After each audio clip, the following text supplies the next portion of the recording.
J'avais à cœur de pouvoir partager avec vous le titre de mon message, c'est le feu de la Pentecôte, de la chambre haute à la moisson. Et on va relire ce passage qu'on a lu plusieurs fois ici.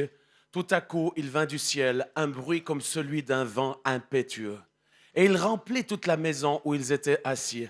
Des langues semblables à des langues de feu leur apparurent séparées les unes des autres et se posèrent sur chacun d'eux. Et ils furent tous remplis du Saint-Esprit et ils se mirent à parler en d'autres langues selon ce que l'Esprit leur donnait de s'exprimer. On va aller directement au verset 14 et c'est ce que je souhaite pouvoir partager. Première partie, c'est l'action de Dieu. Deuxième partie, c'est la réaction ou le fruit de l'action de Dieu. Et c'est là que Pierre se présentèrent avec les 11, éleva la voix et leur parla en ces termes. Hommes juifs, et vous tous qui séjournez à Jérusalem, sachez ceci et prêtez l'oreille à mes paroles.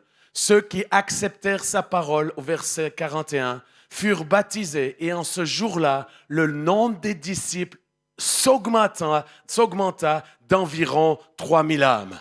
Seigneur, je te remercie pour ta parole qui est notre base, qui est notre fondation, qui est notre pain quotidien et qui est notre précieux Jésus. Je te demande, Saint-Esprit, de mettre la lumière sur la parole afin que nous puissions comprendre plus, recevoir plus, pas seulement avec l'intelligence, mais avec notre cœur et avec notre esprit. Et qu'aujourd'hui, nous puissions recevoir cette parole, cette semence incorruptible qui va produire du fruit en nous et qui va nous permettre de devenir de plus en plus comme Jésus. C'est pour ceci, Saint-Esprit, je te demande de venir dans ce lieu, de m'aider à partager courtement ce que j'ai besoin de partager et que tu puisses venir le confirmer avec des signes, des prodiges, des miracles, des guérisons, mais surtout que chacun puisse repartir avec cette flamme de feu pour retourner dans sa région, pas pour faire des conférences ou encore des réunions d'église, mais pour aller dans la moisson, dans le nom de Jésus. Amen et amen. C'est vraiment une joie pour moi de me retrouver ici et enfin de reparler français. Je suis là, j'ai en train de dire, mais c'est quand même plus facile de parler en français. J'ai eu l'occasion, là, en fait, je crois que je vous ai partagé ceci, mais je vais le redire parce que je crois que c'est vraiment important. Cet été, alors que j'avais 7 semaines là, remplies, je devais encore aller prêcher au stade à Rome. J'ai dit à mon équipe, annulez-moi ceci. Je devais aller avec un, ils insistaient que j'aille prêcher à Lourdes, alors que ça fait des années que je prie pour aller à Lourdes, et un jour j'irai à Lourdes, je vous garantis. Je prie pour ceci et c'est Ken qui a été, il a vu tant de miracles et la gloire de Dieu à Lourdes qui était juste extraordinaire. Et moi, je suis parti dans mes montagnes 2 semaines de vacances avec mon épouse et on s'est juste arrêté à rien faire si ce n'est d'accueillir nos enfants, petits-enfants, tous les jours du sport. Mon genou va beaucoup mieux, donc j'ai pu remonter les béquets, profiter de ma belle nature, boire un bon coup de vin blanc suisse avec une petite viande séchée, un peu de beurre, du pain de seigle, oh, tout ce qu'il faut. Je me dis, mais pourquoi je me complique la vie à prendre ces avions et aller de par le monde alors que je suis tellement bien en Suisse? Et puis, je crois que je commence à avoir le don du soaking pour rester sur ma chaise longue.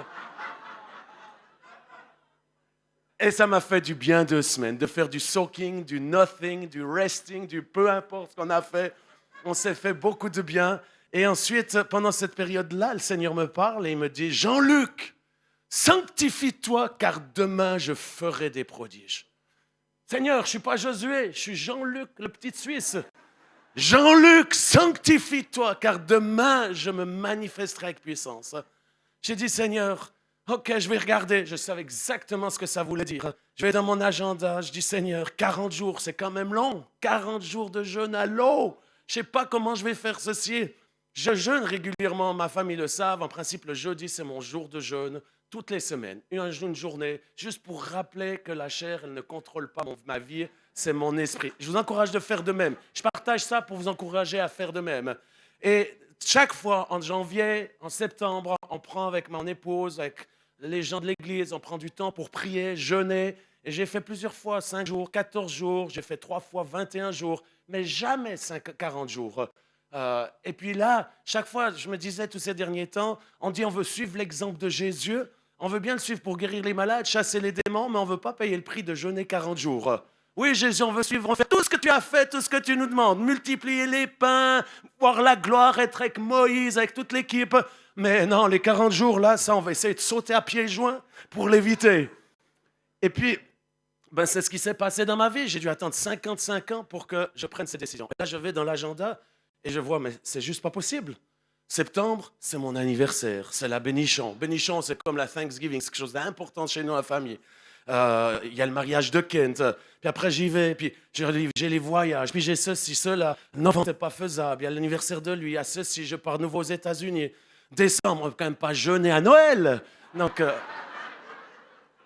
et puis après janvier, février, et pour finir, je vois, toute l'année, ça joue pas. Je dis, ben Seigneur, j'ai pas le choix, je vais obéir, quel que soit le coût. Et là, j'ai dit, bon, quand même pas pour le mariage de Kent. Donc, on a marié Kent et Evie et on a été tellement baignés. J'aimerais vous dire ceci, je vois le temps passer, mais je témoigne parce que c'est tellement puissant. J'ai jamais été un mariage où la gloire de Dieu était si forte.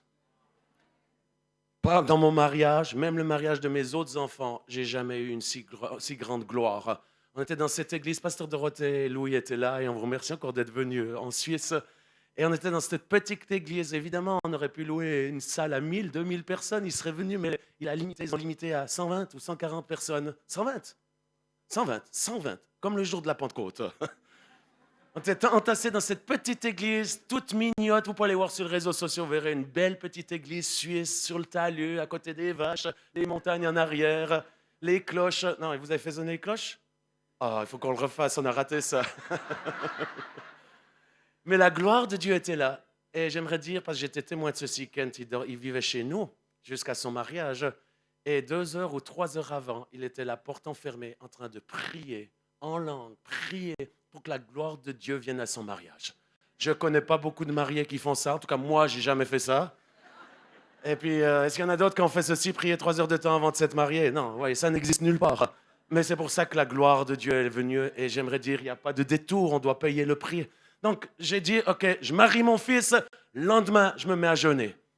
Et puis, mon épouse, elle me dit, mais il faut qu'on se prépare. J'ai dit, oui, on va bien se préparer avec une dernière fondue au fromage.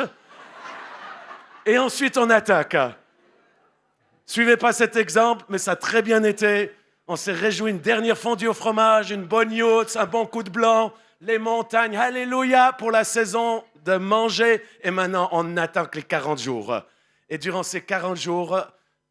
Certains disent à bout du 3e, 4e, 5e jour, on perd la faim. Moi, j'ai eu faim jusqu'au 40e jour.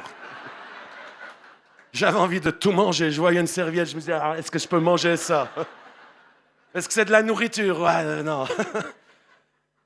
Et puis des hauts et des bas, mais des percées spirituelles majeures. J'ai jamais autant écrit. Et surtout, au bout du 3e jour, déjà le 1er jour, une saisie par la crainte de Dieu.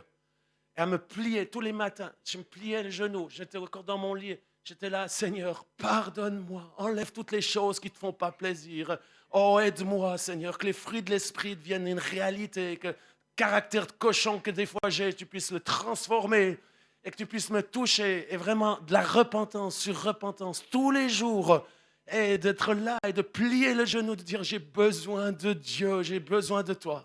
Ça, c'était le premier effet. Deuxième effet, je crois au bout du 3e jour, je crevais tellement la dalle qu'il y avait une seule chose qui me nourrissait, c'était la parole de Dieu.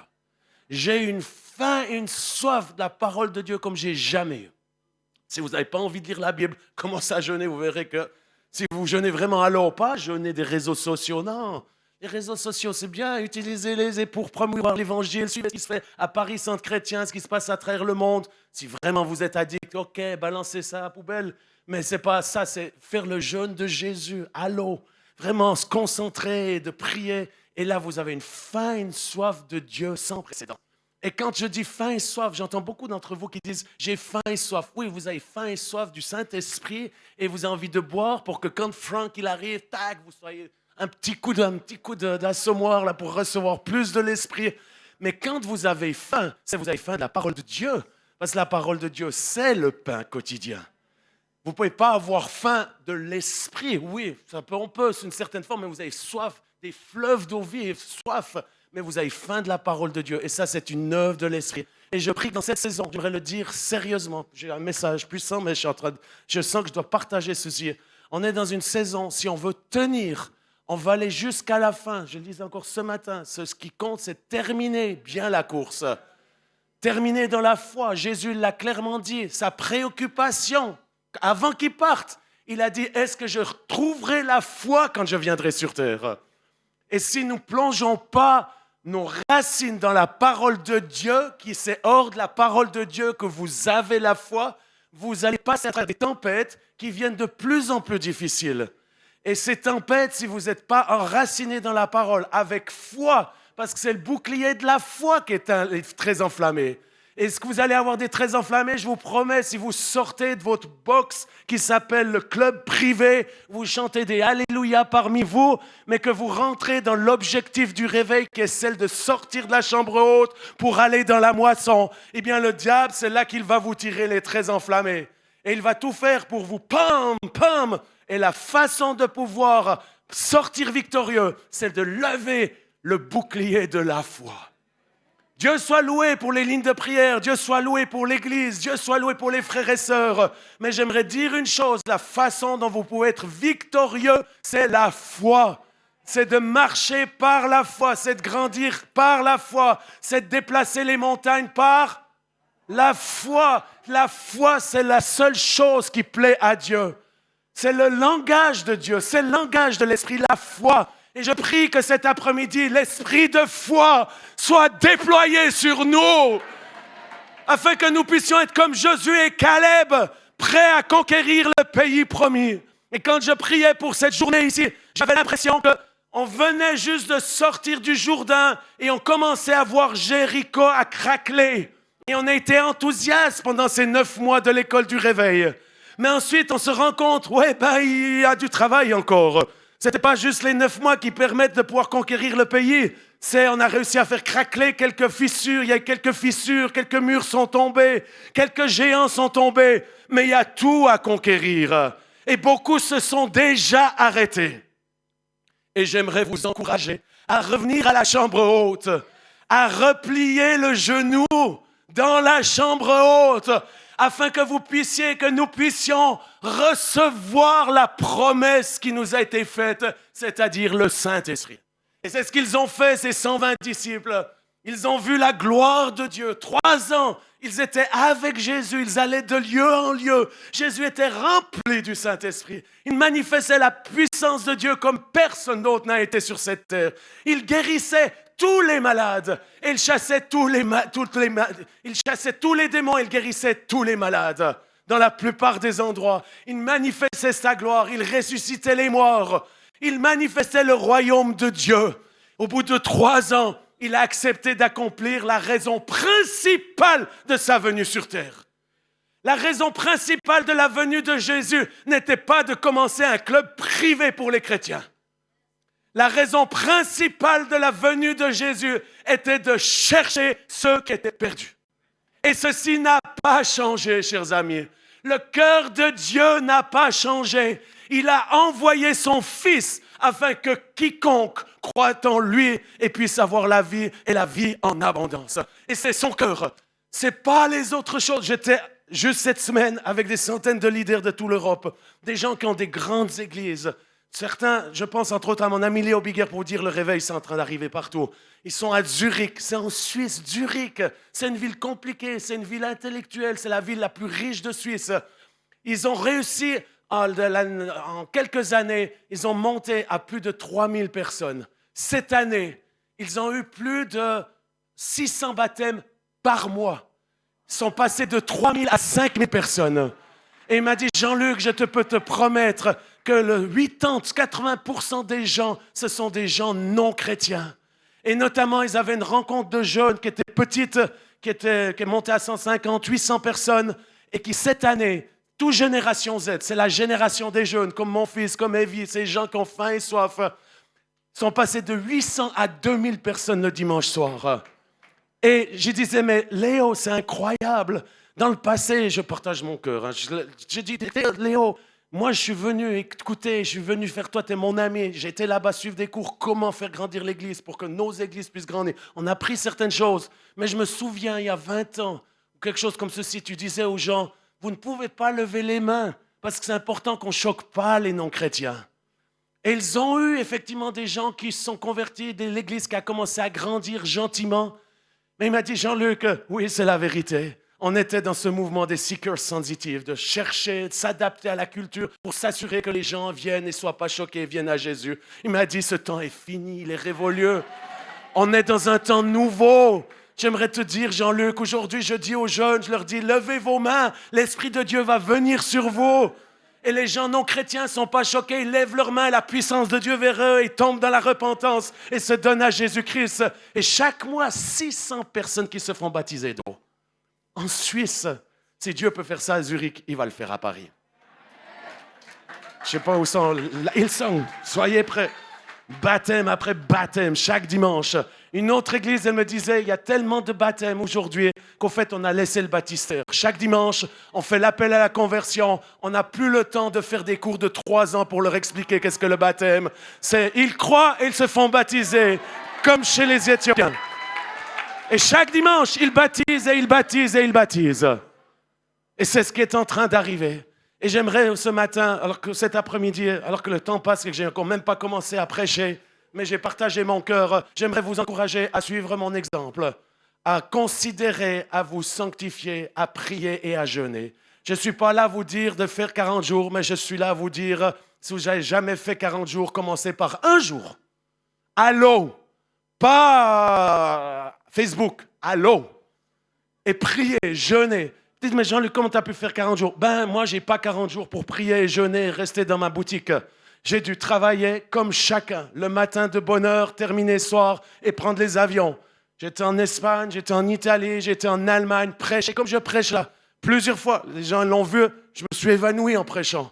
Mais, et puis quoi? C'est pas parce qu'on s'évanouit que c'est un drame. C'est donner ce qu'on a, donner le meilleur à Dieu. Et Dieu voit le cœur, il va vous redonner en retour. 21e jour, je me réveille au milieu de la nuit.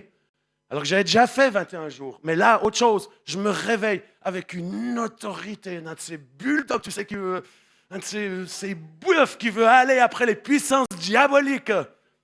Et je me lève, je descends dans mon salon et je commence à voir les esprits de malédiction sur ma région. Je vois sur notre terrain où il y a des sacrifices de je ne sais pas de qui, ceux qui ont construit, ils ont fait des machins voués à des idoles, ou je ne sais pas trop qui. Mais vous le voyez dans l'esprit, tout d'un coup, vos yeux s'ouvrent. Alors que vous êtes là depuis des années, vous priez, vous amenez la gloire de Dieu, mais il y a quelque chose il faut plus. Ceux qui ont faim et soif et plus, commencez à jeûner à nouveau. Sanctifiez-vous, car demain je ferai des prodiges. Cette nuit-là, je me suis levé, j'ai lié tous les esprits, toutes les malédictions sur notre famille, sur tout ce que je voyais. À coups d'épée, pac, pac, décapité, démon, loin, dégage. Ce lieu est à Dieu, je purifie cet endroit. Et la gloire de Dieu a envahi cet endroit. Et ensuite, j'ai commencé à lire la Bible, comme je le lis tous les jours. Et je vois les évangiles différents. Je dis, quoi? La plupart des guérisons où Jésus guérissait tous les malades, il chassait tous les démons. Et là, je me rends compte, Seigneur, l'AIMG, bien sûr qu'on croit à la délivrance. Bien sûr qu'on a des petits espaces où on enseigne sur la délivrance. Et là, je me rends compte, il faut corriger le tir. La délivrance et la guérison, ça va ensemble. Et ensemble, on doit chasser les démons et les gens seront guéris. J'ai cette révélation. Lisez la Bible, vous le verrez. La plupart des passages, Jésus guérissait tel malade et d'abord il chassait un démon. La femme qui était courbée, chasse à l'esprit, pas qu'elle se relève. La plupart des endroits, je n'avais jamais vu ceci. Ah ben Seigneur, je vais suivre l'exemple, pas seulement dans le jeûne. Je vais commencer maintenant à chasser les esprits méchants. Vous dites, mais Jean-Luc, oui, tu le faisais. Oui, je le faisais, mais pas comme ça. Première réunion, vraiment après mon jeûne. Première réunion après mon jeûne, je suis aux Canaries. Et là, je suis là. Jamais le lieu, la grande île de... J'oublie déjà le nom, parce que depuis j'ai fait d'autres lieux. C'est quoi? Las Palmas. Marisa, elle était là. Selon les pasteurs, c'est la plus grande réunion de l'histoire de l'île. On a loué une salle dans un collège. Des centaines et des centaines de personnes. Et je monte sur scène le premier soir. Le Seigneur me dit, prie pour les malades, selon la révélation que tu as. Et là, je dis, tous ceux qui ont des maladies incurables, cancer, dépression, maladies où les médecins ne peuvent pas expliquer d'où ça vient. J'aimerais vous dire, la plupart d'entre vous, c'est parce que vous êtes sous oppression diabolique. Si c'est votre cas, levez-vous.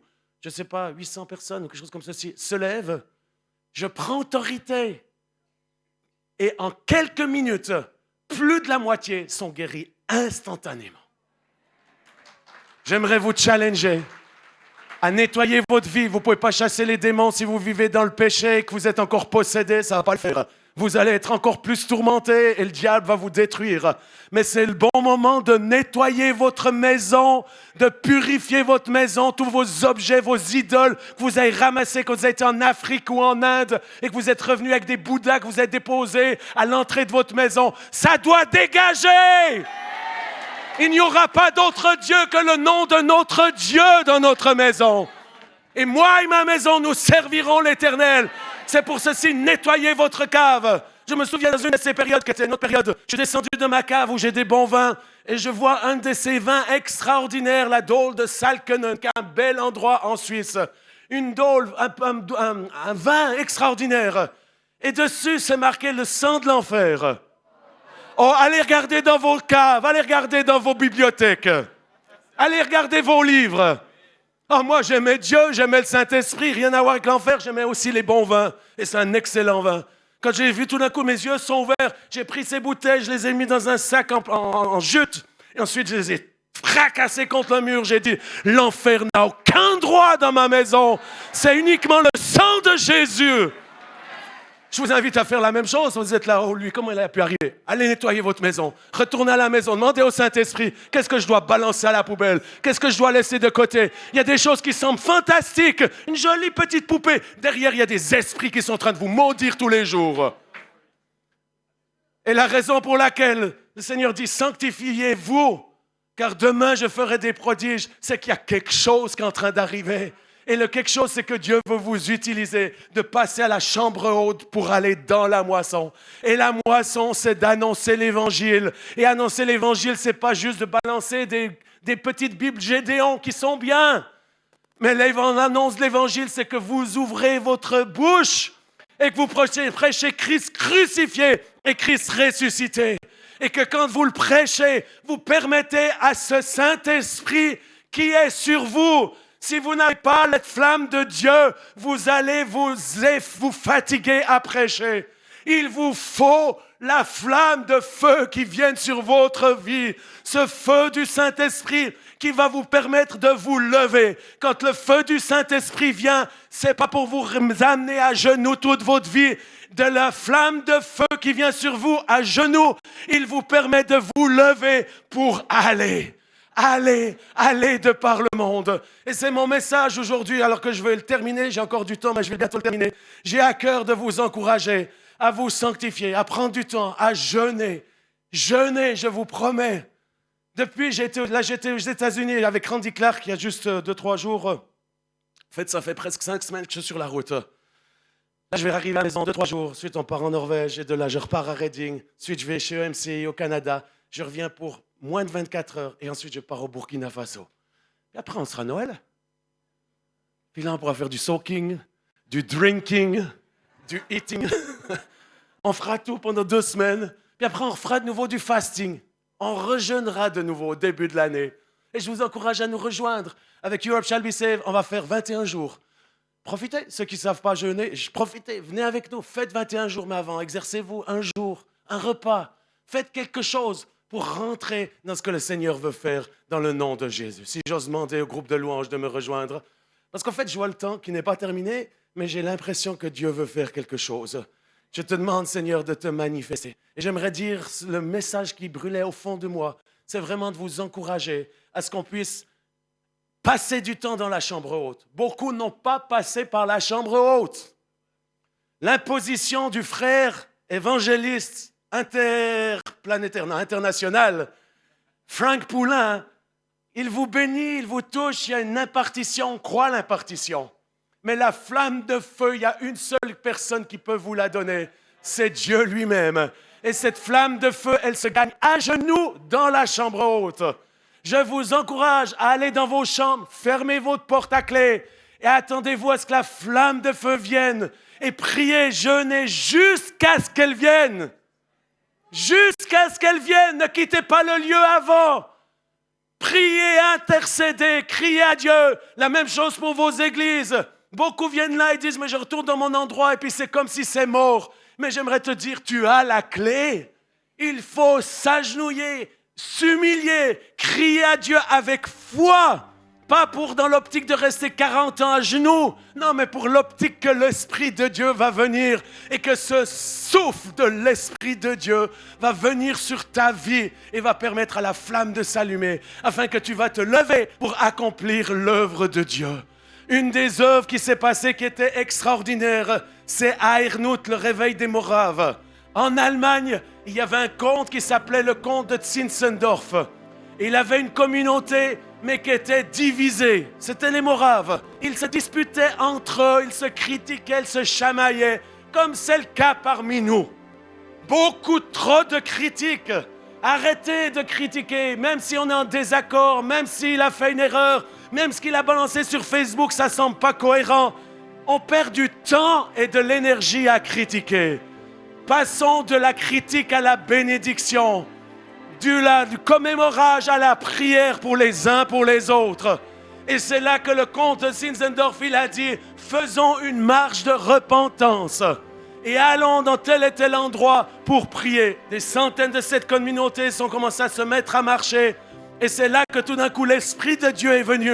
Et les premières choses qui sont arrivées, c'est les enfants qui se sont demandé pardon. Pardon que j'ai fait du mal hier. Pardon que j'ai fait ceci. Pardon papa, maman, parce que j'ai menti. L'Esprit de Dieu est descendu sur cette communauté. Ils sont arrivés sur le lieu, ils ont pris la communion en disant, on te demande pardon Dieu, on te demande pardon frères et sœurs, fais-nous grâce. L'Esprit de Dieu est descendu, ils ont commencé à prier. Et cette réunion de prière a duré 100 ans. C'est l'histoire. C'est l'histoire, c'est pas moi qui invente. 100 ans. La réunion de prière des Moraves a duré 100 ans. Quel a été le résultat? Et ça sera ma conclusion. Les 100 ans de prière ont fait que les Moraves sont devenus la communauté, l'œuvre, l'Église qui a envoyé le plus de missionnaires à travers le monde. Ils ont commencé à envoyer des missionnaires aux États-Unis, des missionnaires en Inde. Partout, ils ont envoyé des centaines, des milliers de missionnaires. Pourquoi? Parce que quand l'Esprit de Dieu vient dans la chambre haute, il vient qu'une flamme afin que nous puissions amener cette flamme dans les nations. Il est marqué, il se posa sur chacun d'eux, pas seulement sur Pierre, pas seulement sur Jean, même pas seulement sur Marie. Marie était parmi eux, mais il est venu sur chacun d'eux. Et j'aimerais dire, Dieu ne choisit pas des favoris, il enflamme ceux qui s'abandonnent à lui entièrement et qui ont faim et soif pour devenir des porteurs de cette flamme du Saint-Esprit pour aller dans la moisson. Pas juste faire les essuie-glaces dans nos églises. Alléluia, je t'aime. Non, non, une flamme de feu pour aller chasser les démons, guérir les malades, annoncer la bonne nouvelle, que quelqu'un dise Alléluia. Et quand le feu te touche, ta vie devient un autel, car tu n'as pas besoin d'un titre, parce que tu portes cette flamme glorieuse. Tu n'as pas besoin d'un micro, car c'est ta vie qui devient le message. Et partout où tu vas, tu apportes la présence et la gloire de Dieu. Le réveil, j'aimerais vous dire, il ne bâtit pas des stars. Le temps des stars, je m'adresse surtout à la jeunesse qui regardait les Instagram et Facebook et que vous dites, j'aimerais être comme lui qui a 2 millions de followers. Quittez ceci.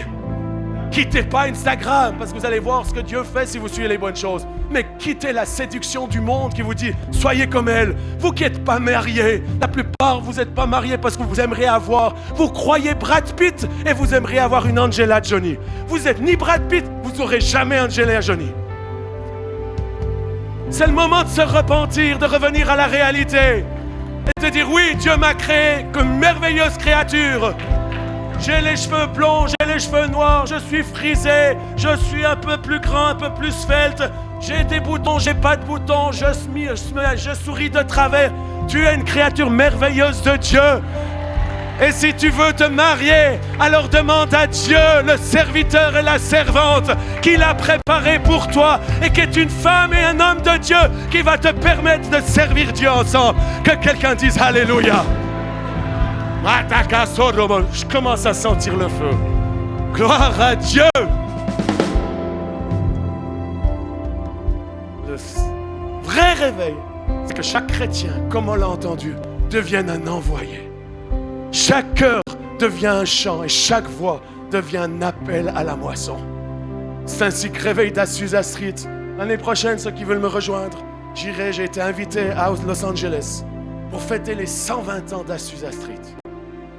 Chez Anne qui organise ceci, je suis un des intervenants. On terminera au grand stade, le grand stade, j'oublie le nom, de 120 000 personnes, pour célébrer les 120 ans d'Azusa Street. Comment il a commencé? À travers un homme noir, pauvre, aveugle d'un œil, affamé et assoiffé. Il a été à l'école biblique de Topeka, mais parce qu'il était noir, il ne pouvait pas rentrer dans l'école biblique. Mais parce qu'il avait faim et soif et qu'il était humble, il était d'accord d'écouter l'école biblique derrière la fenêtre. Il a suivi toute l'école biblique derrière le mur à écouter.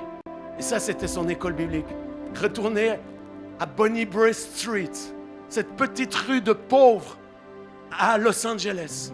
Et là, elle a commencé à organiser des réunions de prière comme ma sœur, avec des milliers de personnes, avec 2-3 personnes affamées, assoiffées.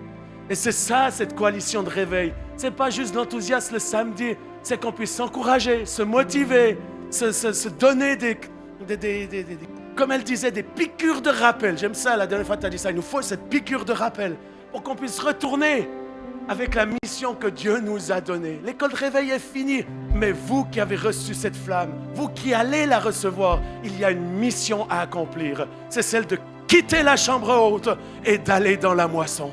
Et c'est ce qui s'est passé ce 4 avril 1906, alors qu'ils étaient 3-4 personnes dans la chambre haute, dans ce lieu pourri de Bonnie Brae Street. Tout d'un coup, l'Esprit de Dieu est venu. Et la petite mamie qui ne savait pas jouer de piano, elle a été derrière ce piano désaccordé et elle a commencé à sortir un hymne qui aujourd'hui est un hymne de réveil qui se chante dans le monde entier.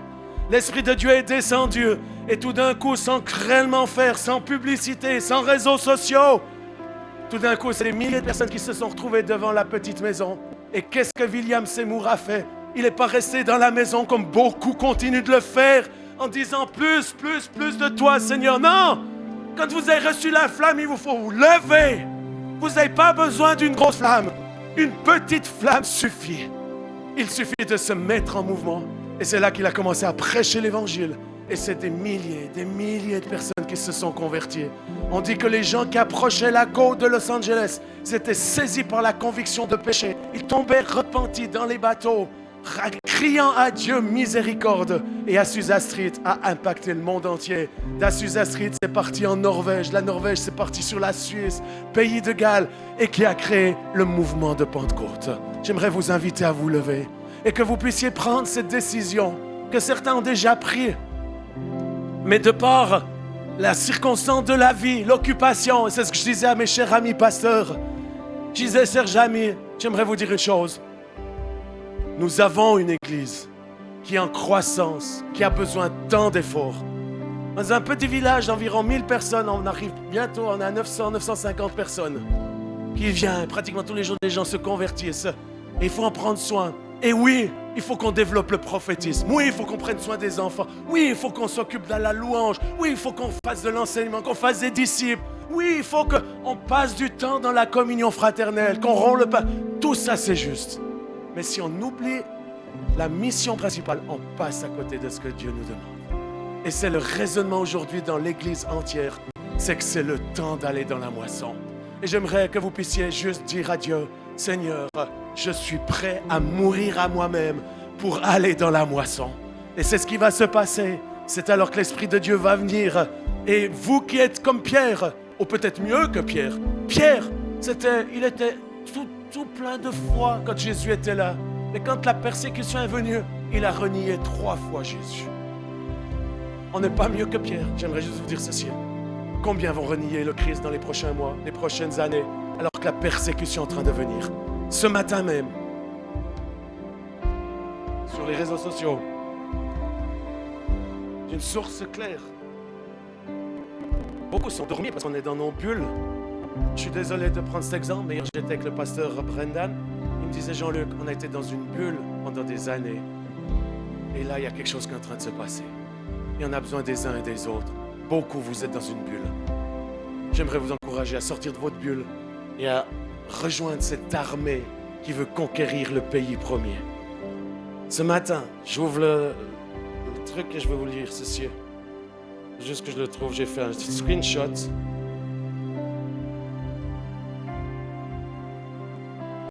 Les chrétiens en France lancent l'alerte. Ça a été posté hier. Face à l'alerte, à la montée des actes antichrétiens, un appel public sans précédent. 86 sénateurs français ont signé une pétition dénonçant l'augmentation alarmante des actes antichrétiens dans notre pays et invitent le gouvernement à prendre des mesures concrètes pour protéger les croyants et les lieux de culte. Pourquoi cela nous interpelle? Ces actes de profanation, d'agression, d'intimidation et de persécution ne sont pas juste des violences. Ils atteignent au cœur de la liberté de conscience, de la dignité, de la foi et du respect du sacré, etc. C'est pas juste au Nigeria, je tiens juste à le dire.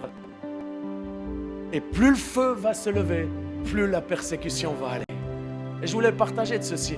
Comment l'évangile a été répandu à travers la persécution? Quand je discute avec Henry Madava, il ne demande pas, bien sûr qu'il demande que la guerre s'arrête, mais il dit depuis que la guerre a commencé à Kiev, 70 000 personnes se sont converties. Ils ont implanté des dizaines d'églises partout, même sur le front. Les gens, j'ai rencontré un des gars qui est ancien dans l'église à Kiev. Le Seigneur l'a envoyé juste là à Mariupol pour implanter une église. J'ai dit, mais tu vas faire ça? Il me dit, oui, l'Esprit de Dieu brûle en moi, je vois une moisson d'âme. J'ai dit, mais t'as pas peur de mourir? Ah si, je sais que je vais mourir. J'ai dit, t'as pas d'enfants? Oui, j'ai des enfants, mais je veux mourir en martyr pour mon Seigneur. C'est pas mon message d'aujourd'hui, mais j'aimerais vous inviter à prendre une décision, de dire oui, je veux sortir de ma boîte, sortir de mes conférences, mes conventions, de mes séminaires, de mes cours, de mes machins, pour revenir à la priorité qui est celui d'être en feu pour annoncer l'Évangile. Ceux qui le désirent, j'aimerais vous inviter à vous avancer rapidement afin que Dieu puisse vous toucher. Vous pouvez rester debout et simplement lever vos mains et que Dieu puisse entendre le cri de votre cœur. Et je te demande, Seigneur, alors que c'est un geste pas juste symbolique, c'est vraiment un appel solennel à ceux qui disent oui, je suis prêt à donner ma vie pour annoncer l'Évangile, mais j'ai besoin de ce feu. Si c'est cela, je vous invite à lever vos bras et commencer à crier à Dieu pour que le vrai feu, pas l'activisme. Chers amis, il y a trop d'activisme. L'esprit de réveil agite, active. Et beaucoup tombent dans la chair et font de l'activisme plutôt que de faire ce que Dieu demande de faire. J'étais à Madrid avec des centaines de pasteurs. L'Esprit de Dieu m'a saisi, m'a dit, pasteur, vous devez vous repentir. Plusieurs sont en train d'allumer des petits feux et en faisant des petits feux qui sont des feux charnels, vous éteignez le feu du Saint-Esprit. Arrêtez les petits feux, mettez-vous ensemble pour que le feu dans l'unité puisse brûler et amener l'évangile dans les nations, dans les régions. Et c'est ce que nous avons à cœur à faire ici. On partageait ça avec Marisa, Dorothée. C'est que d'ici à Paris, on puisse maintenant aller dans d'autres régions de la France. On est en train de regarder les possibilités. Quelle sera la prochaine région? Et je vous invite de venir ensemble. Nous allons aller en Bretagne, manifester la gloire de Dieu. Vous allez dire, mais c'est trop loin. Non, c'est pas trop loin pour aider les Bretons et amener le réveil en Bretagne. Parce que la Bretagne a besoin du réveil. Et on ira en Normandie, on ira en Côte d'Azur. Alléluia, on restera une semaine pour les vacances. Gloire à Dieu. Je vous invite à lever vos mains. Et je te demande, Esprit du Dieu vivant, de venir sur chacun et de nous baptiser de ton Saint-Esprit et de ton feu. Et j'aimerais que vous puissiez dire après moi, Seigneur Jésus, utilise-moi pour aller dans la moisson. Utilise-moi pour partager l'Évangile à quiconque. Utilise-moi pour chasser les démons, pour guérir tous les malades. Utilise-moi pour manifester la gloire de Dieu. Saint-Esprit, je suis là. Remplis-moi de toi. Remplis-moi de ta présence. Remplis-moi de ta puissance. Remplis-moi de ton feu. Que je puisse devenir une flamme de feu qui va sortir de la chambre haute pour entrer dans la moisson. Je vous invite à lever vos voix. Commencez à élever vos voix.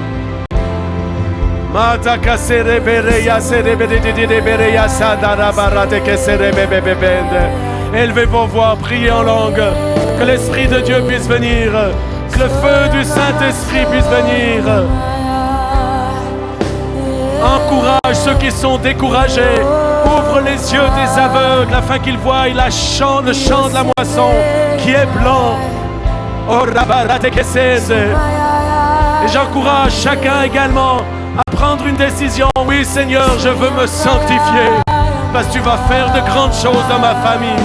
Oui, je veux me sanctifier parce que tu vas faire de grandes choses dans mon église, dans ma région. Je veux me sanctifier car tu vas libérer le réveil dans cette génération. Élevons nos voix, prions en langue un moment.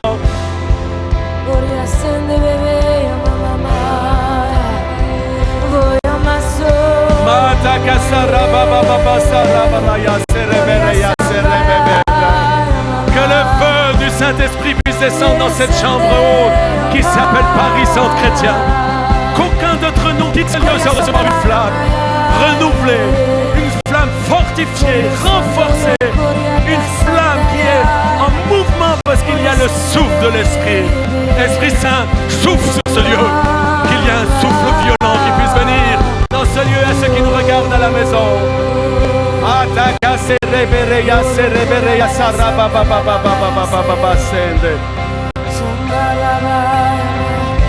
Mete que se rebereya sarabaya sende.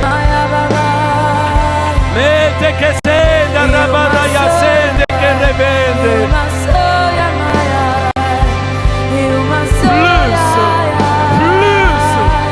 Plus.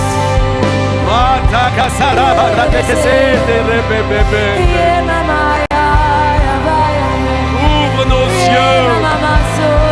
Que l'Esprit de Dieu puisse venir sur vous comme il est venu sur l'apôtre Pierre, qui était un traître, qui s'est repenti et qui de la peur est devenu un des plus grands apôtres de tous les temps, qui s'est levé, qui a prêché, 3000 personnes se sont converties. Pourquoi ce ne serait pas vous si l'Esprit vient sur vous et que de la peur vous passiez à la foi, de la crainte vous passiez à ce feu pour vous lever et prêcher l'évangile dans votre collège, dans votre région. Et pourquoi pas que durant les prochains jours, plus de 3000 personnes se donnent à Jésus-Christ. Il l'a fait dans le passé, il va le refaire.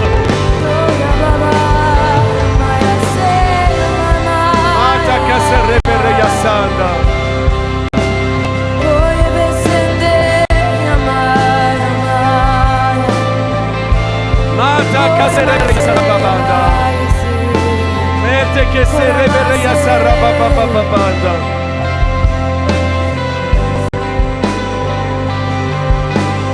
Mata que se rebereya sarababababanda.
anges sont partout dans ce lieu. Une des choses après ces 40 jours de jeûne, je vous garantis, les anges sont avec nous. L'ange de réveil, l'ange de guérison est de cet endroit. Les anges sont là pour nous aider pour la moisson. C'est le Seigneur qui l'a dit. Alors levez vos mains. J'aimerais que vous puissiez lever vos mains et l'adorer avec les anges, avec la nuée de témoins, avec le corps de Christ. Et les anges qui l'entourent s'écrient. Et nous écrions ici à Paris. Il s'écrit. Tu es très saint. Tu es très saint. Tu es saint. Tu es très saint. Dieu, toi,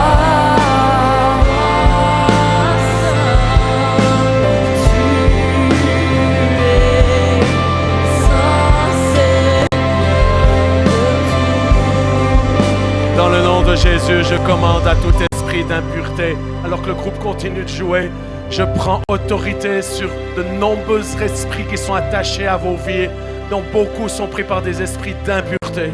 Cet après-midi, j'aimerais que vous puissiez vous repentir et renoncer à tout esprit d'impureté. Si vous vivez une vie d'impureté, l'Esprit de Dieu vous dit en quoi ça consiste. J'aimerais vous inviter à vous repentir. Un des signes du réveil, c'est la repentance et qui commence par le corps de Christ. Alors je vous invite à demander pardon pour toute impudicité, impureté qui est rentrée dans vos foyers, dans vos couples, dans votre propre vie, simplement là où vous êtes.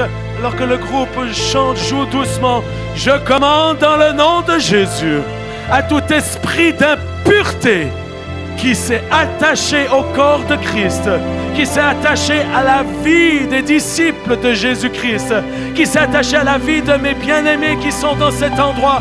Je commande à ces esprits de quitter au nom de Jésus. Je brise l'esprit d'impureté au milieu de nous et je vous rends libre au nom de Jésus. Et je vous invite à lever vos mains et de demander au Saint-Esprit, qui est un esprit saint. Vous pouvez être saint que par l'action du Saint-Esprit. Que l'Esprit Saint puisse se manifester dans vos vies. Que l'Esprit de Dieu puisse venir, que le sang de Jésus puisse vous purifier de tout péché. Briser les malédictions qui sont là de génération en génération. Et que vous puissiez vivre une vie victorieuse dans la sainteté. Dans le nom de Jésus-Christ, certains doivent arrêter Internet, vous devez arrêter les réseaux sociaux parce que c'est un piège pour vous. Si c'est un piège pour vous, alors arrêtez ceci et permettez à l'Esprit de Dieu de vous envahir alors que vous allez rouvrir la Bible. Je te demande de le faire, Seigneur, dans le nom de Jésus, dans le nom de Jésus. Saint, tu es saint. Je te le demande, Seigneur. Et alors qu'on le chante, on ne le chante pas avec condamnation, mais on le chante en tant que victorieux, comme une armée victorieuse, car l'Esprit ne condamne pas, mais justifie, dans le nom de Jésus-Christ.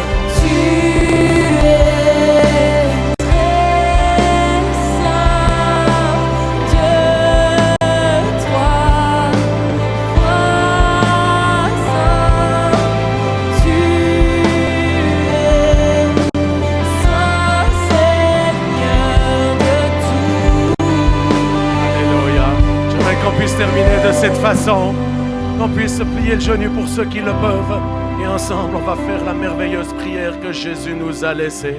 Disons-le tout ensemble à haute voix. Notre Père qui es aux cieux, que ton nom soit sanctifié, que ton règne vienne, que ta volonté soit faite sur la terre comme au ciel. Donne-nous aujourd'hui notre pain de ce jour. Pardonne nos offenses comme on pardonne tous ceux qui nous ont offensés.